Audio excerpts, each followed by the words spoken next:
40대 중반 직장인입니다. 20대 때 쉬지 않고 모은 돈은 어머니의 주식 투자로 다 날렸습니다.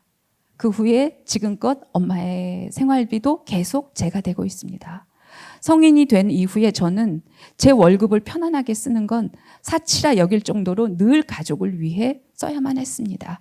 그런데 정작 그 상황을 만든 어머니는 고마워하기는커녕 더 살펴주지 않는다고 늘 속상해 하십니다. 마음이 아프신 분이기에 감정적일 수도 있다는 걸 알면서도 그냥 보지 않고 살고 싶은 마음도 솔직히 있습니다. 하지만 그럴 만큼 독한 제가 못 되는 것 같습니다. 자식된 도리를 저버려서는 안 된다는 도덕심이 저를 그렇게 힘들게 만드는 것 같기도 합니다. 저와 엄마 누구를 먼저 챙겨야 하는 걸까요? 예. 이분이 뭐라 그랬냐면요. 나는 모든 걸 다 그렇게 희생했는데 엄마는 계속 더 해주지 않는다고 속상해하고 고마워하지 않는다 그랬어요. 근데 그래서 보고 싶지 않고 더 이상은 관여하고 싶지 않은 마음도 있는데 제가 독하질 못해서 자식된 도리에 그러면 안 된다는 도덕심이 저를 힘들게 만드는 것 같기도 하다라고 얘기했어요. 저는 조금 다른 견해를 말하고 싶어요. 도덕심 때문에 힘든 것이 아니고요. 경계에 대한 개념이 없어서 힘이 든 거예요. 예. 엄마와 나 사이에 지금 경계가 하나도 없어요. 어디까지가 나고 어디부터는 내가 아닌지 경계가 없는 거죠. 그것이 없어서 지금 힘든 것이지 도덕심의 문제가 아니라는 느낌이 들기도 해요. 제가 그럴 만큼 독하지 못합니다. 보고 살지 않는 게 독한 거, 이런 엄마를 보고 살지 않는 게 나쁜 거, 네. 그게 나쁜 게 아니고요. 보고 싶지 않은, 나 이제 엄마가 저러는데 보고 싶지 않아 라는 마음이 드는 것은 그것은요. CPR 하면 심장 박동이 돌아오듯이 이분이 편지를 보내주신 것 중에 박동이 돌아오는 희미하지만 거의 유일한 멘트예요. 나 엄마 사실 보고 싶지도 않아요. 이런 마음도 있어요. 라는 것은 경계에 대한 개념이 희미하게 있기 때문에 나오는 반응이죠. 예. 짧은 문장 중에 이분이 심장이 다시 돌아오는 소리가 들리는 유일한 부분이죠. 예. 그럼 이럴 때 어떻게 해야 되냐. 갑자기 엄마한테 내가 이제부터 나는 엄마가 그동안 고맙다고도 안 했고 너무 서운해요. 이제부터 안 보겠어요. 예를 들어서. 예. 그거 아니죠. 예. CPR을 정교하게 해야 될 거죠. 만약에 저라면 어떻게 하냐면요. 엄마한테 아들이 물어볼 수 있어요. 자기가 자기 경계에 대한 개념이 생기면 예, 갑자기 끊어내면 엄마는 영문도 모르고 막 혹시 그럴 수 있으니까 아들이 CPR 해야죠. 제가 옆에 없으니까 아들이 할 수 있죠. 엄마한테 물어보는 거예요. 엄마, 솔직히 내가 그동안 물어보고 싶은데 못 물어봤어. 근데 솔직히 내가 좀 하나 꼭 물어보고 싶은 게 있는데 엄마 그동안 내가 이렇게 산 거 알잖아. 엄마 때문에 고생한 거. 엄마, 이거 혹시 고마운 건 있어, 엄마? 고맙다는 마음이 들었던 적이 있어. 내가 못 들은 것 같아서. 혹시 내가 몰라서 그러는데 엄마 혹시 그런 마음 있어? 아니면 아직도 그냥 속상해? 엄마? 내 궁금해서 그러는 거야. 물어볼 수 있어야 된다고 생각해요. 엄마 마음을 물어볼 수 있어야 되는 거죠.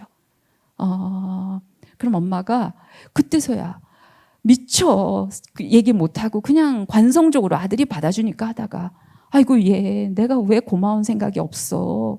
그런 마음이 있지. 얼마나 고마웠는데. 근데 내가 계속 너한테 자꾸 속상하다는 말만 했어. 엄마는 그런 느낌이 없는데. 아니 엄마 나 그런 마음만 들었어. 그래 그럼 미안해. 나 고마웠어. 이럴 수도 있고요.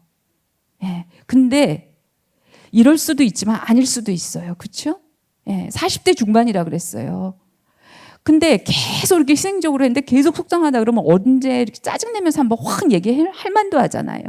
안 했던 것은 하기가 두려웠을 수 있어요. 저는 이런 마음도 있을 수 있다고 생각해요. 그래 당신 말 잘했다. 내 엄마의 경계를 확인하기 위해서 엄마는 어떤 마음인지 확인하기 위해서 내 물어볼 수 있다. 딴 사람이면 물어볼 수 있다. 근데 나는 솔직히 물어보고 싶어도 못 물어본다. 왜냐하면 만약에 물어봤다가 엄마가 미안해, 고마웠던 마음이 왜 없어? 이렇게 안 나오면 어떡하지? 네가 해준 게 뭐냐, 솔직히. 이러거나 내가 물어봤다가 나는 뼈 빠지게 나는 진짜 너무 억울하다 싶을 만큼 살았는데 물어봤더니 엄마한테 그런 반응이 안 나오면 어떡하지? 이게 두려워서 못 물어볼 수도 있어요. 저는 그럴 수도 있다고 생각해요. 예. 무서워서 못 물어볼 수도 있어요. 내가 물어봐서 엄마가 그런 반응이 있으면 어떡해요? 저는 그런 마음일 수도 있어요. 40대 중반까지 못 물어보신 거예요. 20대 때부터 그렇게 살았다고 했는데 그런 두려움이 있을 수도 있다. 근데 그래도 물어보셔야 한다. 별로 두려운 상황이 안 벌어진다. 왜 그러냐면요.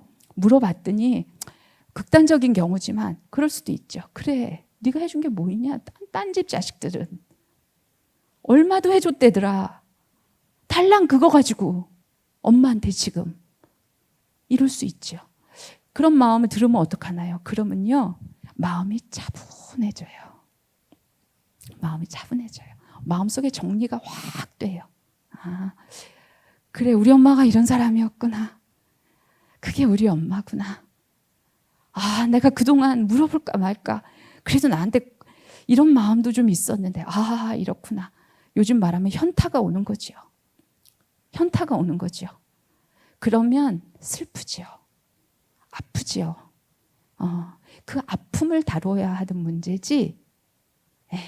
그 아픔을 그 다음부터 다뤄야 하는 문제지. 그 얘기를 안 하고 계속 경계가 없이 그렇게 하거나 계속 이걸 유지할 수는 없는 거죠. 물어봐서 아니다, 고마웠다 하면 고맙고, 그러면 마음이 확 녹고, 그러면 정말 엄마 나 그동안 그런 줄 모르고 이런 마음껏 했어. 엄마한테 고맙다는 얘기 한마디만 들었으면 내 이렇게 힘들지 않았어.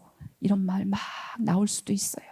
그러면서 해소가 될 수도 있고, 그러면서 관계가 달라질 수도 있고, 전혀 극단적으로 그렇지 않은 반응을 만나더라도 현실을 있는 그대로 받아들이게 되죠. 그러면 더 이상 엄마한테 기대하기는 하진 않아지고, 그래, 내가 어리석었지. 최소한의 것만 하고, 이제 아까 이분이 뭐라 그랬냐면요, 저와 엄마 누구를 먼저 챙겨야 하는 걸까요?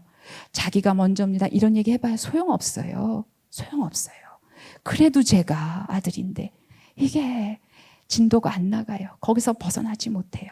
끝까지 가봐야 되는 거죠. 끝까지. 내 마음은 이렇고, 헤어지고 보지 않고 살고 싶은 마음, 이거 되게 건강한 경계에 대한 개념이 있을 때 나타나는 마음이다. 그럴 수 있다. 물어봐라. 엄마도 확인하고 현실을 인정하면 우리 관계는 여기까지구나. 우리 엄마 그랬구나. 더 이상 기대할 게 없구나. 이제 좀 나를 챙겨오면서 살아야 되겠구나. 그동안 나 너무 힘들었는데. 이런 마음이 저절로 들지요. 누가 옆에서 얘기하지 않아도. 근데 그 다음부터 그 슬픔, 그 막막함, 우리 엄마가 저럴 거라고는 내가 생각하지 않고 살아왔는데 그 마음을 떠나보내야 되는 거죠. 애도가 시작이 돼야 되는 거예요. 애도의 과정을 그때부터 밟아야 되는 문제인 거죠. 그게 순서일 거라고 생각해요.